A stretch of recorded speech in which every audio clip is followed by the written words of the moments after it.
Every architect sees the world differently, but some see it deeper.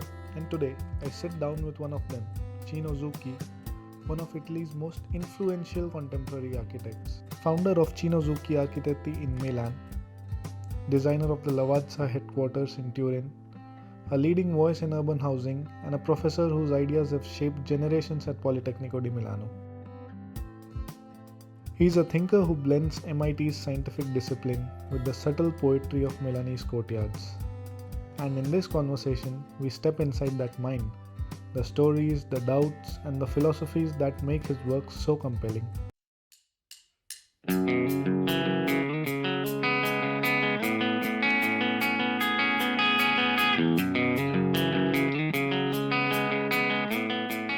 Welcome to my show, Cino. It's a pleasure to have you here with me today.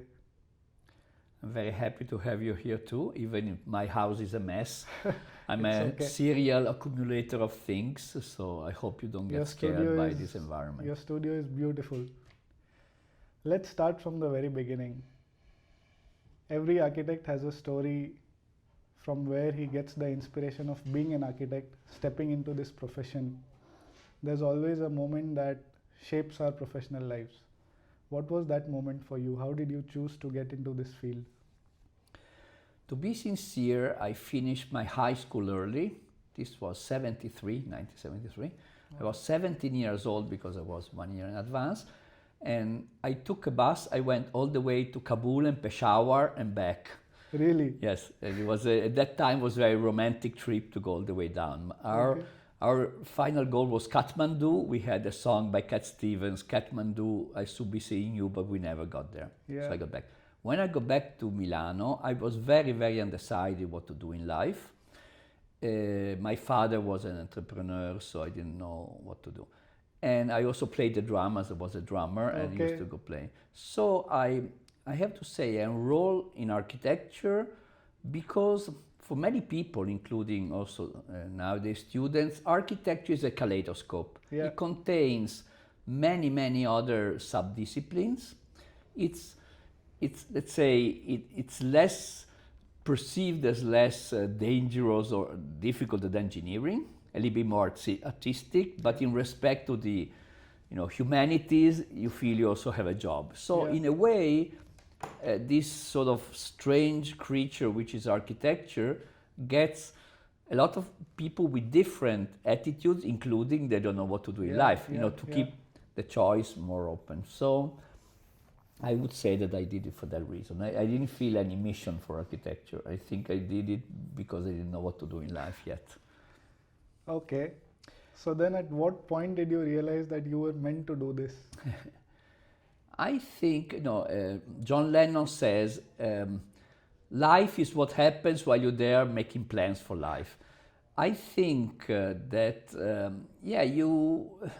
too much choice is no choice. Yeah. So when you apply your energy, your mental and physical energy to something, Yeah. then you start discovering beyond the surface its difficulties, but also rewards. In a way, it's more interesting to work on something specific than to have everything. Yeah. And I think that starting working,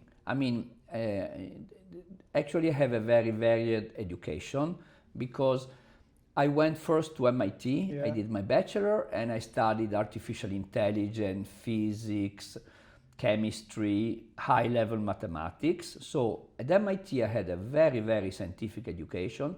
In a way, for me, MIT was more useful for this education than just for the discipline of architecture. Okay. And then I came back to Italy and I studied, and that moment Italy was very much into typological historical studies. So in a way, the pendulum of my culture went from one extreme to another. to the other. Yeah. And I think this helped me some kind of rigorous research.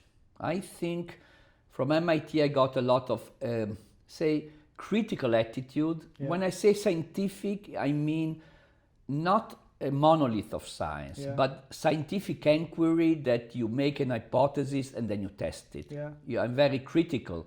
So even today, when I have data from others, I always recheck them. Before founding my project on something, I want to think with my own head, to check it twice. And let's say also not to get, I don't want to say a bad word, say shit, from both humanities people who tend to bullshit you with their knowledge, erudition, and about people who make all these diagrams with little arrows and everybody believes their project comes out from the wind tunnel. So this deep education in two very different fields helped me to not to fear, not to use culture or science as an aggression, but as a tool, and not to get to defend myself from other people who use knowledge as some kind of aggressive or to convince you to something. I'm tend to be well defense against this. One very interesting thing that you said is you traveled to Kabul and Peshawar. Yes. Just briefly tell me, did that have any impact on your career choice, or has that had an impact on your architecture as a whole? At that time, European people were strange, especially young bourgeois thing, and they saw some of my friends smoked dope. My kids said, "Papa, did you ever smoke dope?" I said, "I cannot completely say I did not, but I never bought 1 gram of hashish." I say, "Oh, it's cocaine." So let's say at that time, it was almost a mystic travel and a very ingenious one. Of course, for example, I crossed Iran, the Shah was there, it was before Khomeini. All the East, countries, the East Europe were under strict communist rule. Afghanistan was there. Peshawar, I went to the Khyber Pass, which is one of the most dangerous places in the world. And I was 17 years old, I drove through the Khyber Pass. So if I'm here, it's only some holy saint of... Catholics have a lot of saints that protect you. Protestants have no saints. We are lucky because Santa Rita, the Madonna, you have all these people praying for you and not to make you die on the Khyber Pass. It's very interesting. Was there some architect who was already famous at that time who you looked up to before you started working? That's a good question. I remember when I was a student at MIT, and Alison and Peter Smithson, who today are considered among the gurus of what is called Team 10. Okay? They came, and I said to my roommate, "Let's go see them." No, these old people. Then 1 week after, Michael Graves, it was the time of the Portland building, which is the symbol of postmodernism, came, and 3,000 students went. Just to say that even in architecture, you have waves of fashion. Fashion in terms of forms and fashion also in terms of ideologies, I would say. So at that time, postmodernism was the new wave in America, and MIT was on some kind of participatory Team 10 tendencies. I'm simplifying a bit. But then these were the old guys. So I saw the world flipped around in respect what we could think now. In this sense, I have specific loves to architects I love, but they're quite different one from the other. Maybe I always was a bit cautious. The big ones are you cannot deny Le Corbusier was a genius, but he went for very general solutions. It was the moment where you have a type man, the 40. The idea you had a prototype and then you could repeat it in thousand things. I always had some kind of natural affection for architects on a lesser tone. For example, in Sweden, you have Gunnar Asplund and Sigurd Leverentz are to me marvelous. I went to see all of the works. In Italy, you have interesting architects. I wrote a book on Asnaga-Wender, who are not so well known, but now they got a bit of a secret cult in there. But my references are very different, even formally, and it's like I tend to pick here and there. And even in the university, at that time, you had people like in Italy, Aldo Rossi and Giorgio Grassi, who had a very strong thought. I tend to be a person who, also for biographical reason, never had one guru who shaped my thought. I always try to put together very different things from one to the other. You talked about the extremes of pendulum between MIT and Politecnico. What was one element which was common between these two universities and one thing that is completely different from each other? Okay. I would say that also the name, in the history of teaching of architecture, you have two sources. Yeah. Some schools which are very artistic. Yes. You know. For example, in Milano in the late 1800s, you had two schools. One was the Academy of Arts and one was the Politecnico. So the Politecnico, the name says Polytechnic, it joins architecture with a lot of other scientific, so with engineering especially, but with many other things. So I would say that even if the culture of Italy was a bit more humanistic, still the Politecnico, you could see it as something which unites it, a humanistic curricula with a technical one. So it's not a different. What I think in general that intelligent people, there's Bejalouni, he's a writer from Morocco, he says, the contrary of knowledge is not ignorance. The contrary of knowledge is certainty. Whenever I find people who think they know what they say, I consider them not stupid, but so. Usually a lot of people say that intelligent people has more doubt than stupid people. Stupid people are always more self-assured. This I always applied, both in humanistic research. I did a very scholarly book on Milanese courtyards, and when I talk about diagrams or equations, I always try to understand. I never apply a procedure which is given. I know procedures, but the problem is that I never apply them mechanically. So I would say that both Polytechnic and MIT gave me, let's call it a critical approach, which to me is fundamental. It's a bit surprising for me that you say that Politecnico has this more of a technical system, because when I did my bachelor's in architecture in India, I felt Indian architecture system was more technical, and little less importance was given to conceptual ideas and formulation. But when I came and did my master's here in Politecnico, I felt more importance was being given to concept and technicalities took a back seat. So I felt this strange difference between India and Italy, but which doesn't match with what you've said. So probably the system has evolved over time. I try to put it this way. I teach in English. I have students from all over the world, many Chinese, Peruvians, I don't know, from Europe, but also from the rest of the world.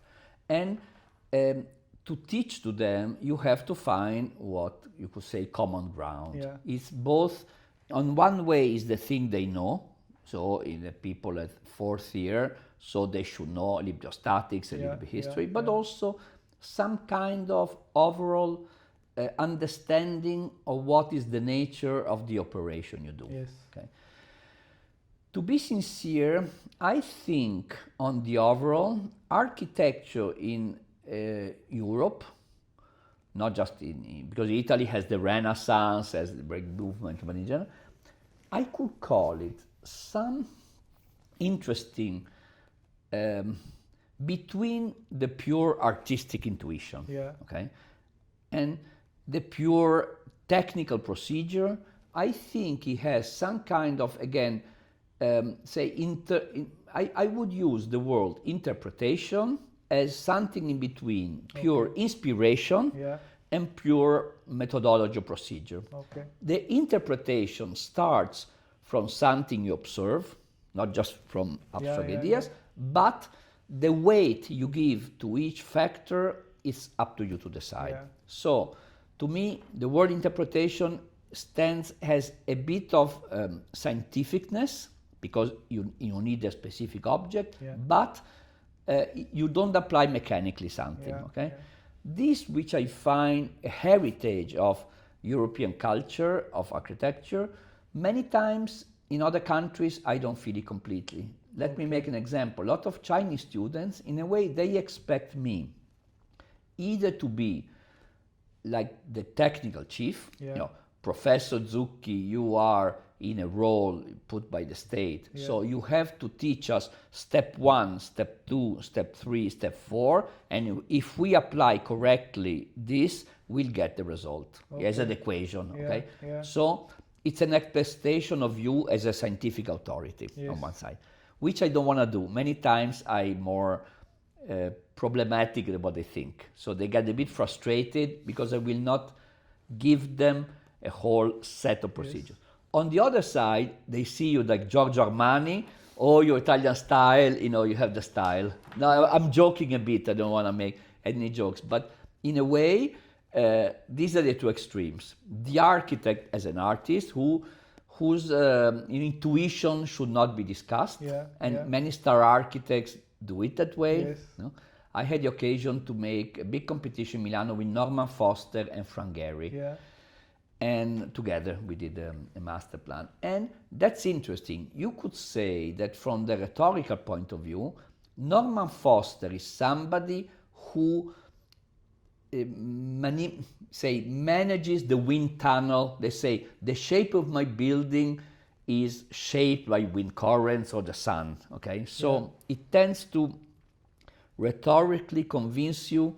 Maybe it's not always that way, but that he can use scientific instruments to generate form. Frank Gehry is somebody who would crash. It's a famous Simpson cartoon about Frank Gehry crashing up and do the thing. So in a way, it's the rhetorical image of somebody who just have pure creativity and then he will put things in, which is not totally true.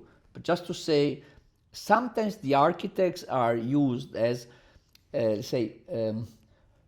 purveyors of services, and the day after they are used as artists. You never know whether to present yourself to your client as somebody who has the assurance of getting them the result, so you apply some kind of safe procedures, or you have to be a little bit like that.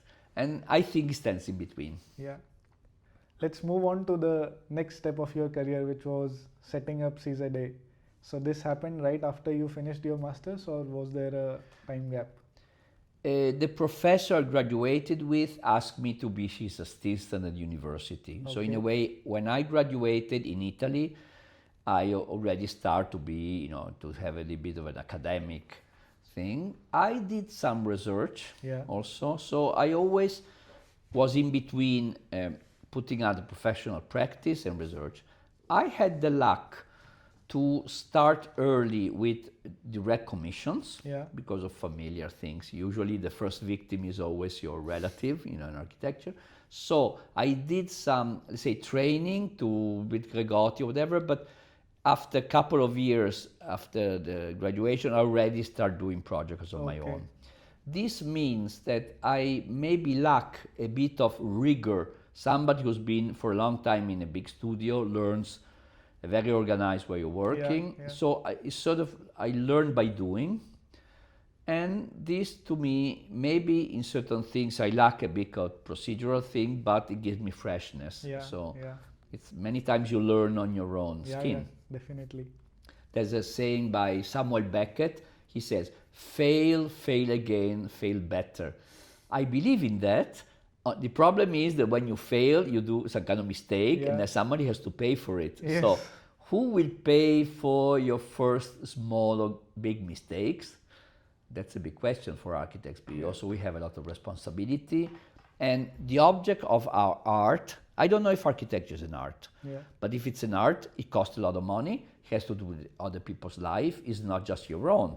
You don't own. You can paint a painting and not selling it, but you can make an architectural drawing. But you cannot. Maybe you can be an entrepreneur for yourself, but usually you don't own the means to produce the product of your work. So in a way, if you want to build something, you have to deal with others from the beginning. I think this dealing with others is the main issue of how to pursue something in respect to other arts. That you can be alone in your room composing. You just said a saying about failure. So, did you encounter failure at all in the early stages of your career, in any form? Okay. In, let's say, more than total failure, you can have little failures here and there. Maybe design something that's not working exactly the way. I mean, architecture can fail in many ways. Yes. I have a friend, American friend, he's a designer, and he said, Cino Zucchi, you're crazy. Because when I design something, I do a prototype and then I test it very well and I repeat it in 5,000 pieces. Okay? You are doing a jumbo jet every time a new building, just one item that can fail in 1,000 ways, and then next time you're not reproducing that, you are doing something else. You get too little money to be safe in the way you can fail. It is true that architecture can fail in so many ways in terms of reining in or obsolescence of material, but also sociological terms. So more than complete failures, I had to go through a lot of, let's call it compromises, because again, as I said before, many times the pressure on architects, the things they have to fulfill, there are so many, and today more and more and more so, that you will never get completely what you want. Yeah. And sometimes this is good, because many times limitation of cost, or procedures, functional limitation. Today you have a lot of rules about safety, fire, escape, like this. So a lot of things, much more than what a student would think, are regulated by very strict laws about minimum distances, like that. Many times you have like a Rubik cube.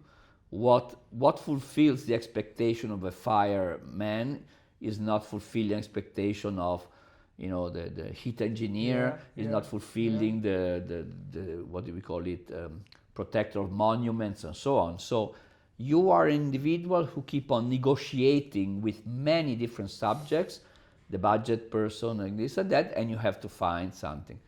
Okay.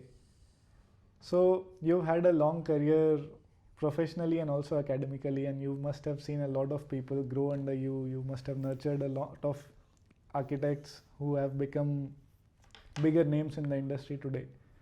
One such name is Leonardo Cavalli.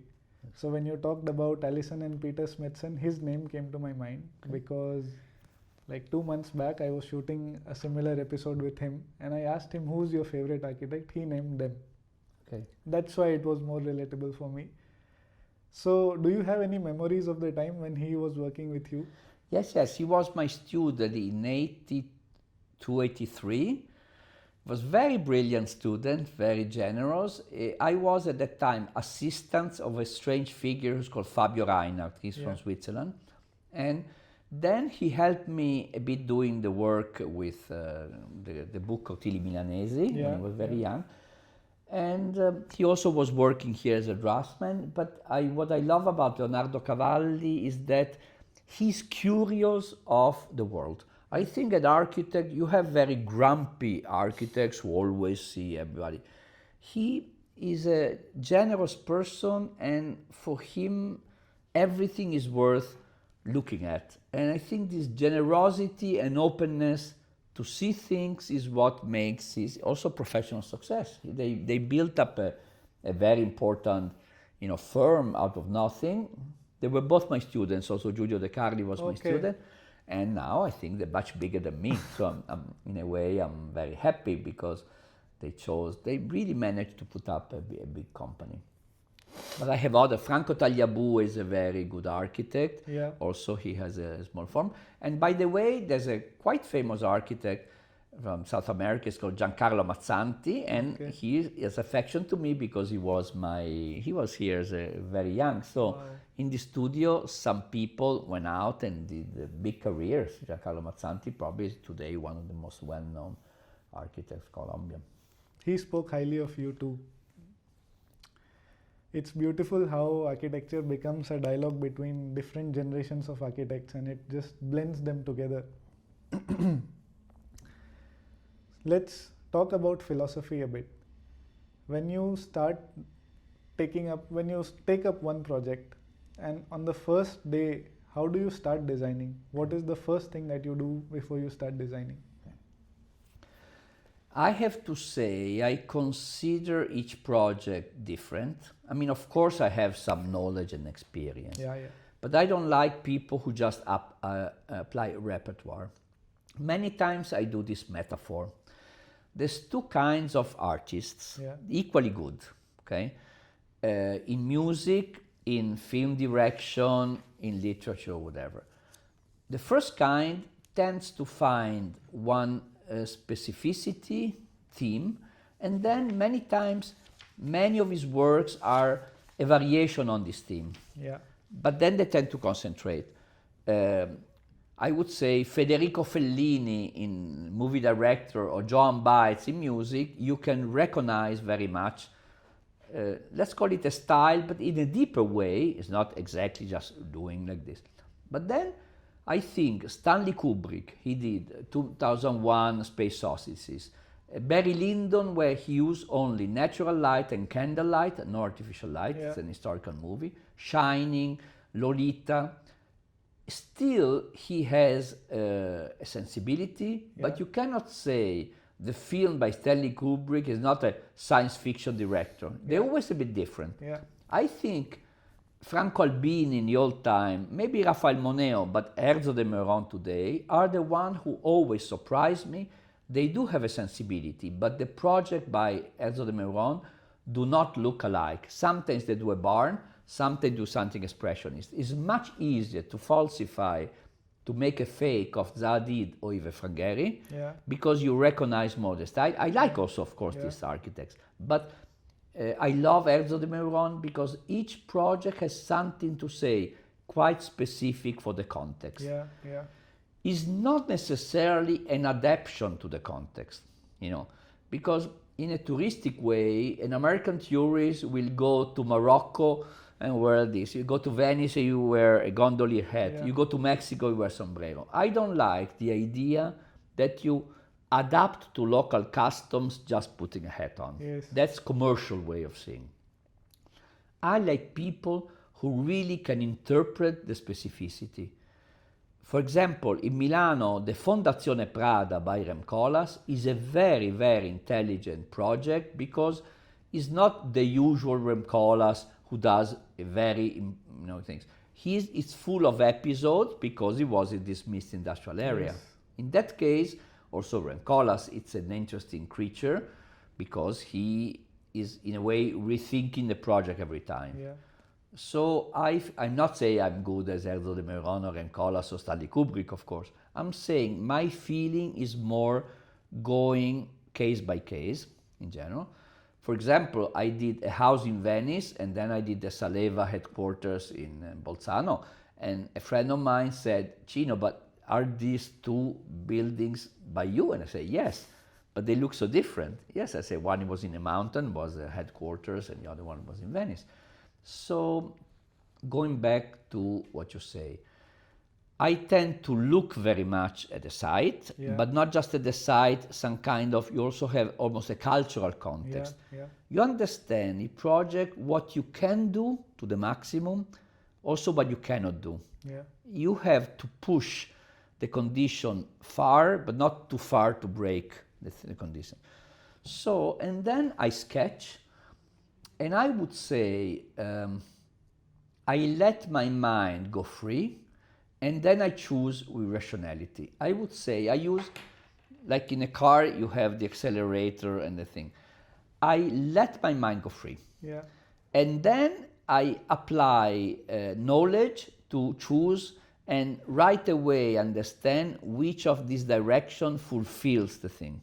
So I don't think the brief contains directly the form. Otherwise, when you do a competition, all the competitors have the same brief. Yeah. The difference between the different proposals are this margin of interpretation. Yeah. So even with me, I consider myself very careful with function, the life of people, especially like this. I don't just want to do a form and push it there. So to me, a successful project is embracing, the famous aphorism, forms follow function.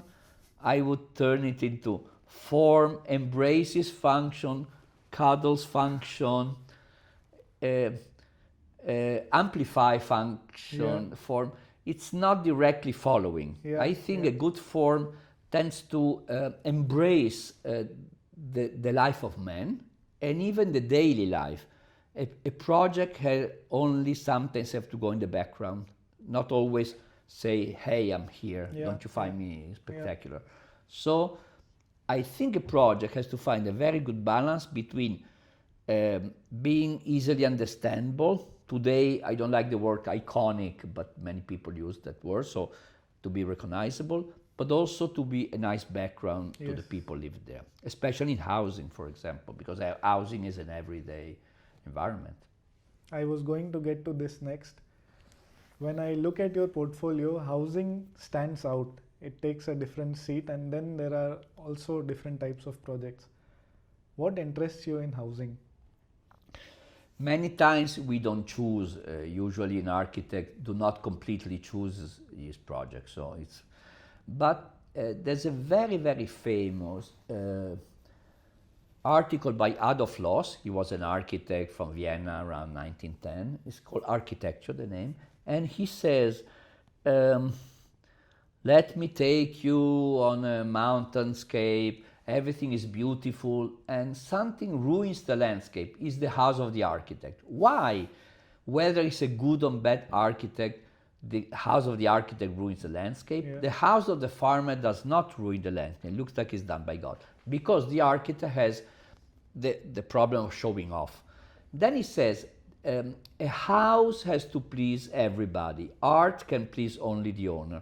House is a bit conservative because you have to reassure people, and art can be. So he says, is architecture an art? No. The only architecture that can be considered art is the tomb and the monument, which means architectures where the symbolic meaning is strong. He's saying something as an extreme. I think domestic architecture should be something where really at the moment it should be very comfortable and recognizable, but it should stay in the backdrop of the life. It's like some kind of song. It's like, maybe you type and you hear a song. I hear a lot of music while I work, but it's still in the background. So this comfortable issue in housing to me is very important. What I'm interested particularly is also not so much the private house, because when you get into the shell is also the owner can put all these things around. The architect should stop. I'm very, very interested into the interfaces between the private realm, where each one can have different tastes. One is a model maker, the other one is a sex addict, the other one is an old lady, the other one is a cyberpunk, and the city. Loggias. In Milano, you have a lot of architecture from the 50s, which has some kind of screen. The facade, with the depth of the facade, with the terrace, many times it screens the public realm. The outer part is the background of the city, and the inner part is the personality of the owner.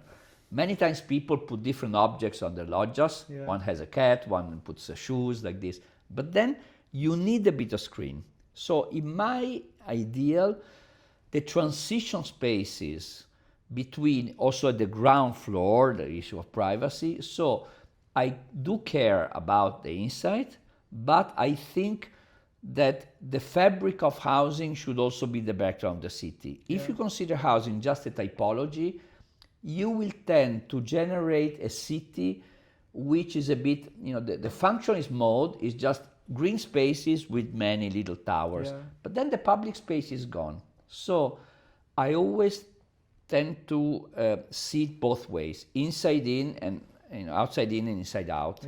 And I think the transition spaces are very important in my architecture. When we talk about a house, there's one element of the house which is the heart of it, which is the courtyard. And as you already mentioned before, your book about the Milanese courtyards. Tell me something about that book. What drew you towards these courtyards? The book again is born out of intuition. One day I had to take an envelope to the BBPR. I entered the cloister and I never saw it. He said, Milano has a lot of very beautiful and interesting inside spaces which are hidden to the public. Yeah. For example, right now, they restructured what it was the mayor seminar, is a building from the 1600s. They made a hotel, had these incredible columns, and nobody in Milano saw it before. Now they opened it up. I was one of the few people who knew it existed because it was inside the block. So I got in love with a number of courtyards, both of monastery or seminars or this, many times with a total round of columns, whether the arches of architravi, there are many typologies, and also, they say, the private houses, but with, I would say, a little bit more palaces. Yeah. When I look back at this work, I did it in '89, I think, when did I have the time to write all this very philological thing? It's very, very scholarly book, but in a way it's a history book. Yeah. But I think my main interest is what I could call the relationship between high art and low art. I trace back a motive which is the arch on double columns. Yeah. I try to mime it. Yeah. And if you make a genealogy of it, it's in a way, I don't want to call it invented, but somehow is matured by a sketch of Raffaello in Rome. Yeah. And then when they had the sack of Rome in 1529 or 27, I remember, these people came to the north, Giulio Romano, the pupil of Raffaello, which was the most sophisticated cultural point, the Rome of the popes. And they went to north of Italy, and then after a century, it was diffused.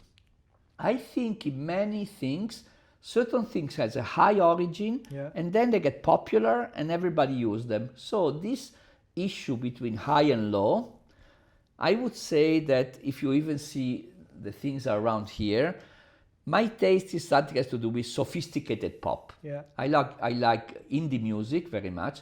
I like pop songs which are sophisticated. You like them right away, but then you understand that there's also sophistication at the third or fourth grade. So, they say my work on the courtyard is about the relationship between high culture and popular culture, I would say. It was particularly interesting for me because courtyards play a very important role in Indian vernacular housing. Yeah. They form the, like, in all senses, the soul of the Indian house. Yeah. Climatologically speaking and socially speaking, because it's a point where all the people living in a house converge together to have interaction. Yeah. So it plays a very important role in Indian architecture. That's why it interested me a lot, because I never heard somebody talk about courtyard as a space in European architecture. It was something very new and fresh for me. Moving on, let's talk about the Lavazza building that you designed. So, how did you manage to give something to the city of Turin, as well as design something for a brand which is very famous?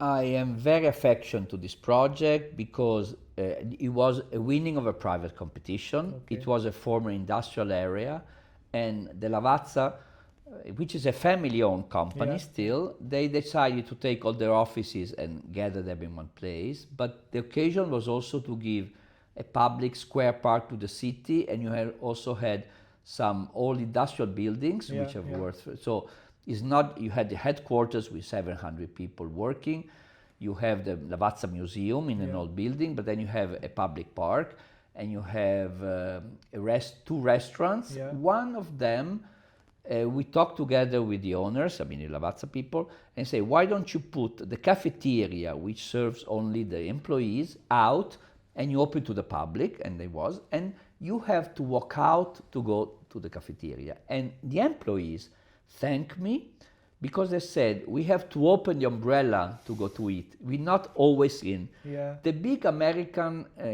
big companies headquarters, they're like crystal palaces, which are fantastic, but they are only for the employees. Confined. This delusion to the city, the quarter is also an immigrants' quarter. You have a lot of Muslim women, and the children at 5 o'clock when they get out of school, They go there to play. I did the fountain, it's very green, they play hide and seek. Yeah. So it's a project which works very well for the company because also the space, they can make events, the employees can go out and smoke Yeah, a cigarette, but also and it's very, very appreciated in that sense. So it was not easy to serve this double thing, and I think it's considered, what today you talk about urban regeneration. It was a totally enclosed area, and these things is probably one of the most successful sociologically. So the other day on the newspaper they said the employees of Lavazza voted number one in Italy as a good environment, not just because of me, also because they have a very good politics with the employees. They have coffee breaks, they have social security. So in this case, the collaboration between an architect and client is very important. Today, in Milano, you have a lot of what is called investment funds, which pay for, say, real estate, and we work also for them. But I have a feeling they can be here today and tomorrow in Dubai. It's just almost a financiarization of real estate, which I don't like so much because it just become a commodity. I think that people who do a building and they tend to identify also direction in the city, they're rooted to a place, and they, in Italy say, they put their face. In this case, I'm doing today also the Cavallerizza project in Torino. It's another competition for Foundation Compagnia San Paolo, which is also a philanthropic thing. I really like to work for people who care about the final product. It's not just something they sell and they go somewhere else. So this was a very good occasion for me. In all senses, it makes me believe that you actually gave life to an industrial area because of the way that it's behaving within the city right now. Let's talk about something about the past. Do you revisit the buildings that you've designed in the past and see if they are working in the way that you had envisioned? Very much. I do it all the time. And sometimes I go and hide myself and listen what people say. Okay. It's very funny. My son say, "What is?" Both because you have inhabitants. Many times I talk with inhabitants and say, "How did they work?" Also, you get the criticism. Sometimes you get funny critics, and also in terms of maintenance. I think that in many cases we do buildings. A lot of modern buildings, they look like cars, but cars you can take to the washing. You can wash your car every month. And after 10 years, a lot of very shiny buildings, especially because we take, in a way, the roof, the overhanging roof was an umbrella. So, this is the facade. You have overhangs, and then all of a sudden, around 1910, architects said, no. In a way, they start to consider buildings as almost sculptures, with neoplasticism, whatever, in Holland, and then they took away the overhangs of the roof, which make the buildings more expressive, but then the facade get washed by things. And then they corrected that, making, again, the facade looks more like a car. Today, a structural silicone facade, it looks more like in a way it was invented for the car industry. But the weathering of the building for me is very, very important. After 10 years or 15 years, you see if a building behaves well with the climate and also the dirt, because many times we live in polluted cities and when it rains, you get a lot of dirt. And so I tend to, I'm not a traditionalist, but many modern technologies, after 10, 50 years, you see the building, you have to throw it away. In a way, in Paris, you have the Haussmann city, and it's still there. It's the background, like you just have to paint it maybe. I don't know if many buildings we build today will last 200 years as that city. I'm afraid we're not building for the long time. Have people ever transformed one of the spaces that you designed in a way that you had not expected? The issue of semi-private spaces is interesting. Many times I try to do not enclosed courtyards. I try to do spaces which are a little bit visually controlled when they do housing. Okay. So, and sometimes they work and children play. To be sincere, my generation, the poorer a country is, the more people stay out in the streets. Yes. In a favela, you're all over. Yeah. The richer the people, the more they build their own library. So the street life is a climatic issue, but also a question of wealth.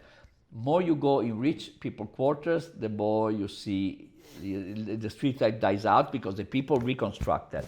So young kids tend to play more with PlayStation than so we do spaces to media thoughts also for kids to play. Sometimes they work its way, many times this. Just to say that what you could call not in my backyard, it means we think always that common spaces are good, and I think too, but we over evaluate some kind of, many times people, they just want to maximize the interest. So the shared spaces sometimes become also the space of conflict. The condominium, you put my bicycle.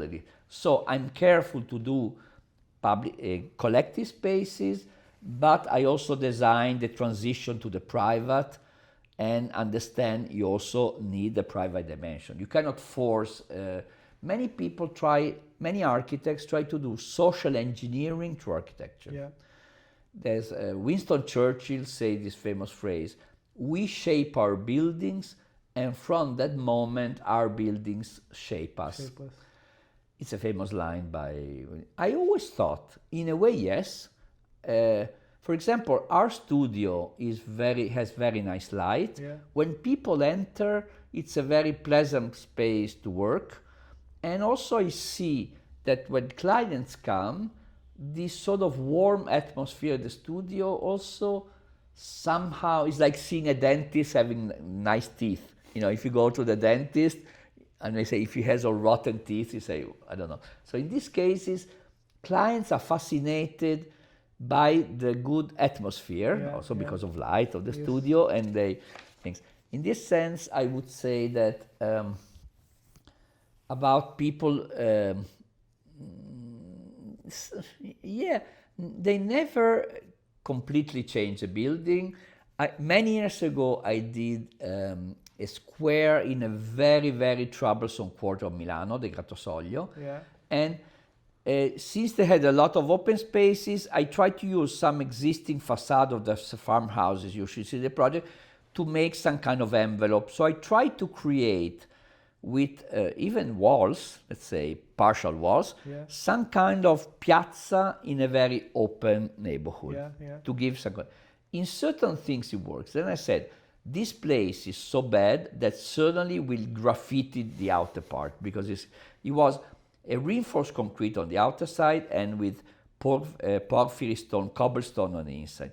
Then I said, I will be the first one to do graffiti, and I did the whole graphics around it with white on gray, big writings about different contents. So I said, okay, they will graffiti it, but then I will be the first layer of graffiti. So already I pre-graffiti, like a pre-washed jeans, okay? But then in the end they also put graffiti in the inside. So that case, I said, stay on the outside, don't ruin my inside of the Very square. Interesting. You've had a long career. You have seen architecture when it was all about hand drawings. And today we have shifted to artificial intelligence. We are taking the help of virtual systems to assist us. How have you seen this shift go from one end to the other? Okay. By the way, in that drawer, I have my I studied artificial intelligence at MIT. It was the pioneer. Marvin Minsky was there. He was a genius at this. And I studied the programming language called Lisp, which was, I saw the birth of artificial intelligence. It was 40 or more years ago. So I'm very interested in the matter. And theoretically, we discussed a lot about it. I said the other day to my kids and to my students, humans knew maybe transistors, mathematics, For example, 3D, I was very good in doing perspective by hand. Then we taught the computer the rules. Now the rules is very fast, the computer, so we don't need anymore, like with a calculator, you don't need to do multiplication. There will be a generation where most of the people, we do not know the other language because you have Google Translator and ChatGPT and so on. So I use, even in translating sometimes some tools, you could call it artificial intelligence, but I know the result. Let me make an example. I had a very scholarly text of mine, a lecture in Italian. I put it in Google Translation, and then I corrected it's getting better and better, translation, but you always find some mistakes. And since I know English, this quickened my work, but then I corrected. If I would translate from Italian to Sanskrit by Google Translation, I don't know, either I found a mother language Indian, or I accept what it says. In many cases, for example, in Italian, cancellata means like a gateway, like like a fence, let's say. But it can also means erased. And the computer translate the cancellata. Is funny because the two words with totally different meaning, and the computer translate the other way. So my point is, in medical research, in legal research, today artificial intelligence is very used in medicine because the database is so incredible. They can make a very sophisticated diagnosis, but in the end, either you accept it. If I'm a doctor, they use it, artificial intelligence, but then who has the final word? The doctor. If I give you a therapy. Maybe in 90% of the time, artificial intelligence is right. Not always, because I think today I read somewhere that still 60% of ChatGPT says wrong things. It seems high, but somebody sent statistics. My point is responsibility. So I would say to the students, use whatever you want. Even writing, ChatGPT is doing good writing, even if you feel it. But then, in a way, let's say I'm a journalist. I hear a new and I write it. I become responsible if I rewrite the new. So I have to check my source. The point is today that students, they manipulate things, but they don't know where they're taking. I see it a lot with 3D figures. I had a very sophisticated education at MIT, so I can know what is called vectorial calculus. When I see curves like that, I have a very analytical view of it. Many people, the computer does that, parametric things, but they don't know the rules. So if you want to change, it's like a horse, you have to ride. So I'm not against artificial intelligence. The only problem is that the students more and more, even engineers today, they have these automatic calculations, but they don't know the principles of it. So let's hope people still get enough principle to control when could be mistakes, and also to push somewhere. I see my students be very lazy. For example, my kids, I have 4 kids, student age, they don't know how to write at all. The young people, they have a problem with writing, very strong. Because, they can go in ChatGPT, but if they write on their own, they don't know what to do. But in many other fields. Let's take our conversation to a little lighter note now. I read about one of your statements where you said architects are like DJs. Okay, I would say an architect of the past designed everything and knew very well the craftsmanship.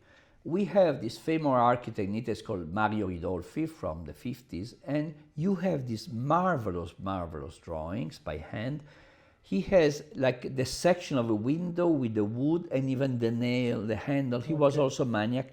And you can understand this drawing was perfectly understandable to a craftsman who do that window. So they share the knowledge between the architect and the craftsman.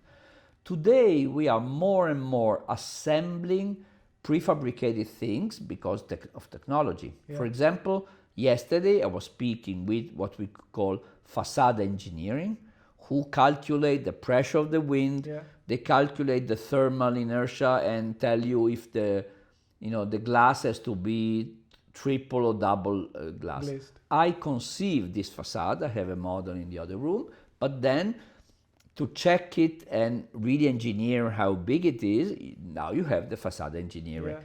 This means that an architect of 100 years ago could be like a composer, and sometimes I feel like a DJ because I mix things. You can rearrange things in many different ways. Yeah. Today you have, so the metaphor of the DJ is because the industrialization of architecture, we're not a craftsman completely anymore. Yeah. Many times we have to deform and assemble Yeah. things which are produced industrially. So that's, I don't know, so I would like, I'm a good DJ, by the way, so. Sometimes my kids or my students call me to do DJ. I was going through your social media and I found out this picture. Please tell me the context of it. Okay, this picture, it's a joke about my friend Stefano Boeri. Stefano, Okay. a very close friend, he did the Bosco Verticale. And he already has some satires about him because he has double glasses and he had one glass here, one glass here, one glass here. I think you have 2 or 3 sides of young people with, one is called Architerror, the other one is called Archiboy. Then you have Archimemes. You have, I really love today on Instagram all these young people who do architecture satire. I even propose that the next Biennale should be made by a cohort of them. Okay. Then I saw this Archinumes, was called Archinumi. Numi means God. And it was a joke also about me, but also Stefano Boeri is much more famous than me, of course, because of Bosco. And they were joking about his glasses. So I multiplied the glasses, it was a joke, and then I put some green on some salad bought here to make a joke about him. Then it was a lovely joke because he's a friend of mine, so I don't know, it was a bit of a joke about it was the Bosco Verticale, it's both about the glasses of Boeri but with green on top. And what's with the skulls? Because I also saw in the hallway there are different types of skulls kept over. This was, I don't know, there was, in some place there was a full human skull, so I tend to be very humorous or satirical. Again, very intelligent people I met, they're always very humorous. My grandfather was very, and Paul Valéry says, that it's not random that very intellectual people, they joke a lot. And they joke in a way, in a serious way, because they consider the joke as a kind of mental gym to prepare their mind to open up analogies and then to go. I'm a big fan of John Cleese. He was the Monty Python, and on his side he talks a lot about humor. I think humor is a way of creating some kind of, say, not so well-known connections between things. When people are too serious, they tend to be a bit procedural. Yeah. So I tend to joke and also joke about myself. Sometimes I make fun also about our profession, because many times architects take themselves too seriously. It's usually a joke to lighten up hard things. So about skulls, I don't know. I'm not particularly a fan of skulls. I have many collections. For example, in that, I have from Rajasthan, the chapati. I have a gigantic collection of chapati rolling pins. I cannot open now because I will put the setup, but I am totally obsessed by the repetition of things. Yeah. So I love human variation on a theme. Okay. I can see that all around. Yeah, all around. When I get an object and then this variation thing. So skulls are such an icon in Tibetan. You have these cups made out of Tibet. Even in they reappear in our civilization because, of course, we are scared of death. So the skull is like an antidote to death. Yeah, yeah. Okay, so you have in Mexico you have the Day of the Dead with all this laughing about skulls. Yeah. So maybe the skull is an icon, and then I love the variation. Many times are very funny variations of it. So we joke with the skeletons because we don't want to die very soon. We're bound to die. Let's move to the last round of our conversation. This is a rapid fire round. So I'll ask you a question and you have to answer it really quickly without taking a lot of time. Architecture in one emotion. Laziness. A building in Milan you admire but you didn't design. I would say the Casa Carbonari by Cacciadomignoni. Okay. I copied it a bit. The most overrated trend in architecture today. Patrick Schumacher insists on parametricism as an ideology, but I think it's just, in the end, show business. I mean, it became show business, so it just became commercial. If you could time travel to witness one construction in history, which one would it be? To go back in history to construct something which... To see something getting constructed. In India, you have these incredible wells. I don't remember the one with all the steps. Yeah. The step wells of Rajasthan. Okay, very interesting. If not an architect, what would you be? If not an architect, what That's would a good question. I pose myself many times. Maybe a musician. I would love. I'm good in photography. Yesterday I said I use it many times like this. And any work which is not a procedure. So I love architecture. This could be an ending point, because the end of a process is something you touch, you feel has a life on its own. If you're a banker, maybe you get a lot of money, but there's still money. So it's a very difficult profession, but in the end, when you get it right, it's very emotional. I'm very moved by architecture in general. Your favorite architect, one who is no longer amongst us and one who is still alive? If I go back in time, Baldassarre Peruzzi is not so well-known architect. He was at the time of Raffaello, very sophisticated. He did Palazzo Massimo La Colonna, Farnesina. That's late in time. I would say of last century, I would say three. As I said, Gunnar Asplund, I think, is one of my favorite architects. And alive, I like very much Dirk Sommers of Bovenbouw Architecture. They are from the Flemish, and I think they're very sophisticated. And there's some kind of trend in Europe today which is a bit retro, but also with a fresh, it's like you could say the equivalent of indie music in architecture. I think Dirk Sommers is the one I like the best. One personality from any field you would like to have dinner with? I would say Nathalie Merchant. She's a singer, and she's a fantastic. Now she's not so young anymore. She was my idol. I actually had met her. She came here once and was very moved. And I think this sort of it was an angry young woman. And many people who are very radical when they're young, when they get older, they confront themselves with what you could call tradition. I'm saying tradition not in a traditional sense. Bob Dylan did I love really radical people who get old, and then they feel they also have to embody or relearn something about a collective heritage. In music, you have traditional songs. We interpret in a fresh way a collective patrimony, which is music or architecture, whatever. Last question for today. One message to young architects.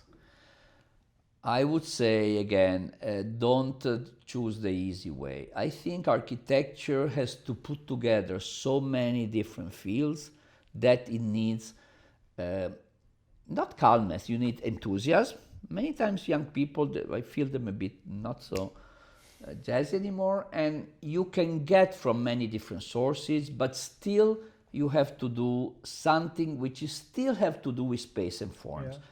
Today, we architects tend to say, you know, ecology, inclusiveness, this, social. You talk about everything, but then when you do a product, it's not so interesting. Yeah. So, can you get everything, inputs from all over, but still the job is to turn them like into a song, Yeah. okay? In this case, into space, and then once it's done, it's an object that lives on itself. So architects project a lot. Sometimes they overestimate the impact of architecture on people's life. It's very important, I think, but not in shaping people's life. People can be happy or sad independent of architecture. Think of to do a very good spaces, and I would say do as many experiences as you can, especially in university. Never follow too strictly one sect, because today a lot of architects tend to create their own religion with the students, and I think it's interesting, but then also be aware not to get, you have to taste different place before choosing your own. That would be all. It has been a very enriching conversation. Thank you for your time and this opportunity. I thank you very much too. It was very, very nice questions. Thank you. Thank you. Ciao.